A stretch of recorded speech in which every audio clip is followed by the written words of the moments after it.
Well guys, this is not really surprising to me, but it seems to be shocking a few of the normies or sheeple out there. You know, the ones who think all this will be over on June 21st, despite the fact it cannot stop until 2023, as many already know. But it seems the media are finally picking up on the various job adverts on the internet currently for the so-called COVID Marshals. You know, the council-employed losers walking around doing who knows what, because I've never actually seen one, and I expect for good reason living in London. Personally, I can't imagine they will be treated with any sort of trust or respect by the public. In fact, from my experience, most people, when they are mentioned, consider them to be council snitches running around pushing bullshit for a paycheck. Some say they are like traffic wardens in the eyes of motorists, or the teacher's pet at school running along to grass you up the dirty snake. I mean, take a look at the duties of one of these marshals is actually expected to perform. This is taken from a job advert over in Bracknell. It says you've got to promote social distancing and encourage public compliance with COVID-19 public health measures, educate and explain COVID-secure guidelines in the public realm and for business premises.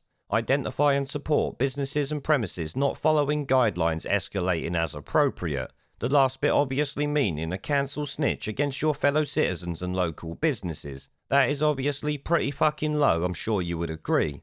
Especially when you factor in that people's mental health has suffered over this past year and businesses have been sent into the toilet. But naturally, it actually doesn't stop there, it goes on. You will also be signposting members of the public and businesses to government guidance clean touching points, directing pedestrians and managing pedestrian one-way systems, guiding pedestrians through exit and entry points, checking and promoting visibility of COVID-19 secure messaging, handing out face covers and hand sanitizers, promoting social distancing and moving on groups that aren't practicing social distancing. Which once again comes back to being a snitch, and the last bit there I find rather impossible for them to do. They have no powers of enforcement whatsoever, so they can't move a group on at all. The best they can do is sit there and ring the old bell and send the Stasi round to do it for them, which literally makes them a grass in the mind of absolutely everyone. Now they are paying these people between £10 and £20 per hour to do this lunacy, which I have to say is a bloody dangerous job, especially when you factor in that last little duty there, moving people on.